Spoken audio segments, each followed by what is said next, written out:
নমস্কার। কাস্ট সার্টিফিকেটের যে ওয়েবসাইট আছে, মানে SC ST OBC certificate apply করার যে ওয়েবসাইট, যার নাম হলো কাস্ট সার্টিফিকেট www.gov.in, এই পোর্টাল যখনই ওপেন করা হচ্ছে আপনাদের সামনে এই টাইপের একটি পপ আপ চলে আসছে। এই পপ আপটায় ওবিসি কোটা সম্পর্কে কিছু বলা হয়েছে। কি বলা হয়েছে সেটা এবার দেখে নেব। All applicants from the classes in attach list. এবার এই অ্যাটাচড লিস্টটা কোথায় পাবো? যখনই আপনি এই লিস্ট অপশানে ক্লিক করবেন, আপনাদের সামনে এই টাইপের একটি পিডিএফ জেনারেট হয়ে চলে আসবে, যেখানে নতুন যে 140টা ওবিসি সম্প্রদায়ের কথা বলা হয়েছে, সেই 140টা ওবিসি সম্প্রদায়ের লিস্ট এখানে শো হচ্ছে। এবার এখানে মেন কথায় চলে আসি। এই লিস্টের কথাটা আমি বলে দিলাম কোথায় আপনারা পাবেন, বা এই লিস্ট অপশানে ক্লিক করলেই আপনারা দেখতে পাবেন। অল অ্যাপ্লিকেন্টস, সমস্ত ক্যান্ডিডেটরা এই অ্যাটাচ লিস্টের আন্ডারে যারা আছে, have to apply for OBC. প্রত্যেককেই অ্যাপ্লাই ফর ওবিসি এই অপশনটায় ক্লিক করতে হবে।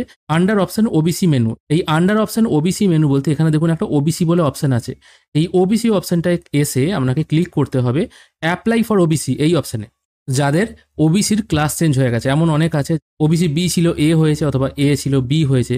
যেমন ধরুন নাপিত সম্প্রদায় আগে ওবিসি বি ছিল, এখন কিন্তু হয়ে গেছে ওবিসি এ। জাস্ট এটা আমি আপনাদের একটা বোঝানোর জন্য বলছি। কুম্ভকার, গোপ গোয়ালা এগুলো সব ওবিসি বি ছিল, কিন্তু হয়ে গেছে ওবিসি এ।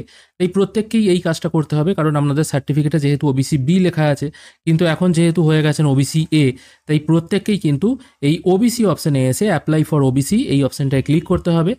যাদের প্রিভিয়াস সার্টিফিকেট আছে এবং ডিজিটাল সার্টিফিকেট নাম্বার আছে, তারা ডিজিটাল সার্টিফিকেট নাম্বার এবং ইস্যু ডেটটা ওখানে পুট করবে। আর যাদের ম্যানুয়াল ওবিসি সার্টিফিকেট আছে, তারা কিন্তু ওই ম্যানুয়াল সার্টিফিকেট নাম্বার ধরে ডিজিটাল সার্টিফিকেট নাম্বারটা পেয়ে যাবে। কিভাবে পাবে সেটা কিন্তু আমি বলে দেবো।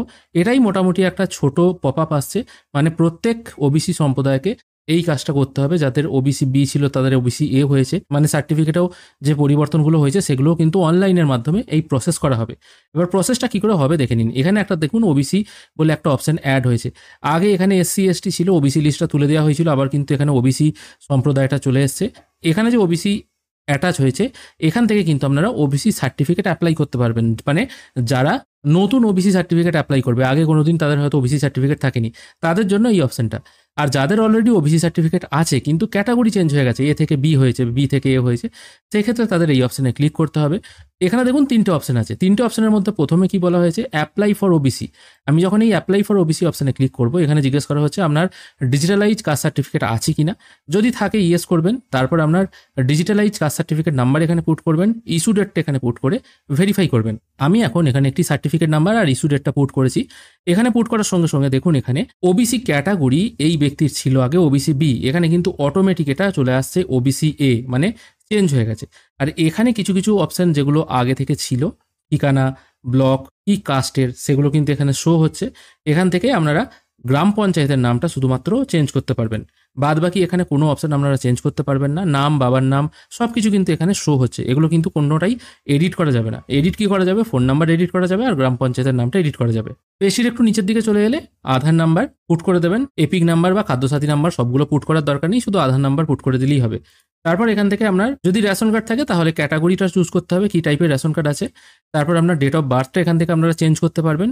প্লেস অফ বার্থ এখান থেকে আপনারা ম্যানুয়ালি ফিল করতে পারবেন। এগুলো কিন্তু আগে থেকে আসবে না ফিল হয়ে, এগুলো আপনাকে ম্যানুয়ালি সব কিছু ফিল করতে হবে। তারপর আপনার রিলিজিয়ান আর জেন্ডার এখান থেকে সিলেক্ট করে নেবেন। এগুলোও কিন্তু আপনারা এডিট করতে পারবেন। কোনগুলো এডিট করতে পারবেন না সেটাও আমি বলে দিলাম।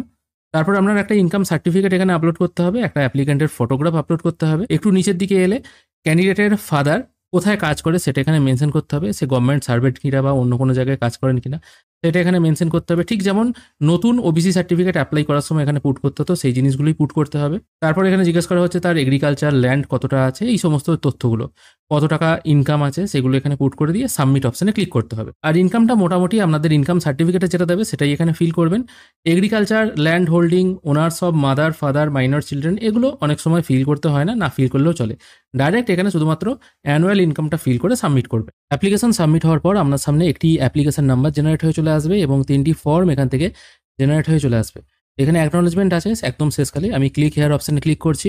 এখানে ক্লিক করলে ঠিক নতুন বা ফার্স্ট টাইম অ্যাপ্লিকেশন করার সময় যেরকম একটি অ্যাপ্লিকেশন স্লিপ জেনারেট হতো সেটাই এখানে শো হবে। এটা আপনাকে ডাউনলোড করে রাখতে হবে। সেকেন্ড অপশানে ক্লিক করলে আপনার সামনে এই টাইপের একটি অ্যাপ্লিকেশন ফর্ম ওপেন হবে, যেখানে আপনার পেরেন্টের বা গার্জেনের ইনকাম কত আছে সেটা এখানে জেনারেট হবে। আর ফার্স্ট অপশানে ক্লিক করলে ফার্স্ট টাইম অ্যাপ্লাই করার সময় যেরকম আমাদের সামনে একটি অ্যাপ্লিকেশন ফর্ম জেনারেট হতো, সেরকম একটি অ্যাপ্লিকেশন ফর্ম জেনারেট হবে। এই 3টে ডকুমেন্টকে এবং সাপোর্টিং সমস্ত ডকুমেন্ট নিয়ে যদিও আপনারা একবার ব্লক অফিসে জিজ্ঞাসা করে নেবেন এই যে আমি ক্যাটাগরি চেঞ্জ করছি এক্ষেত্রে কি কোনো ডকুমেন্ট আমাকে জমা দিতে হবে ব্লক অফিসে, নাকি সব কাজটা অনলাইনেই হয়ে যাবে, বা যদি জমা দিতে হয় কী কী জমা দিতে হবে সেটা তো এখনো পর্যন্ত কোনো ক্লিয়ার করে বলা হয়নি।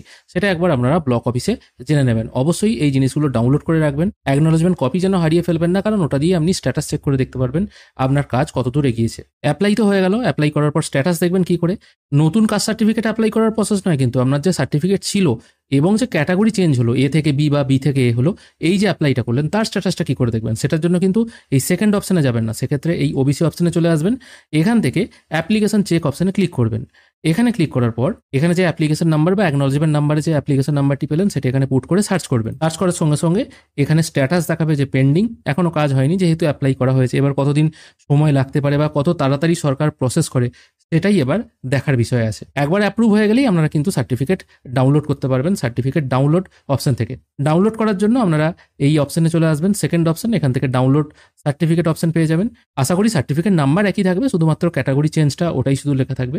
এখানে সার্টিফিকেট নাম্বার বা অ্যাপ্লিকেশন নাম্বার ওটা পুট করবেন, নাম পুট করে ডাউনলোড সার্টিফিকেট অপশনে ক্লিক করলেই কিন্তু সার্টিফিকেট ডাউনলোড হয়ে যাবে। আর এখান থেকে থার্ড অপশন আছে চেক সার্টিফিকেট। এখানে সার্টিফিকেট নাম্বার পুট করে আপনারা দেখতে পারবেন আপনাদের সার্টিফিকেটটা ভ্যালিড আছে কিনা।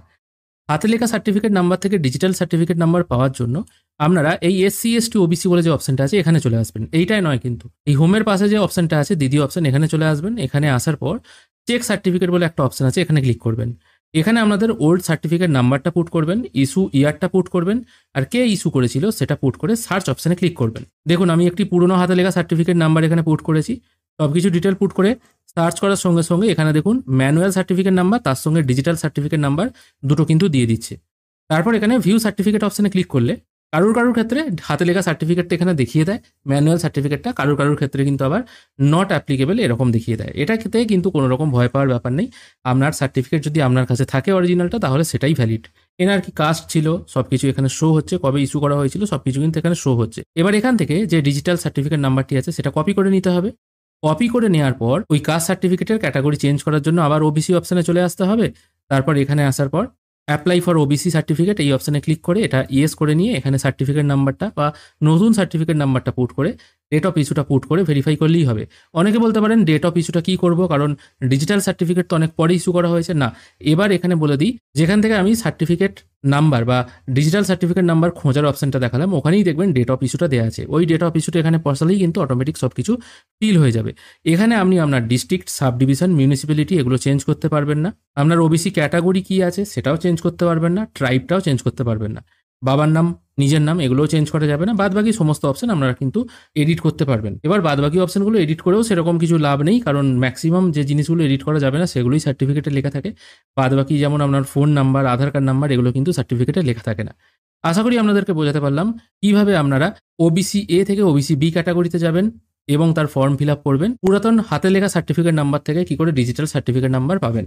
আশা করি আপনাদের আজকের এই ভিডিওটি ভালো লেগেছে। যদি ভালো লেগে থাকে অবশ্যই একটি লাইক করবেন। ভিডিও দেখার জন্য অসংখ্য ধন্যবাদ। ভালো থাকবেন।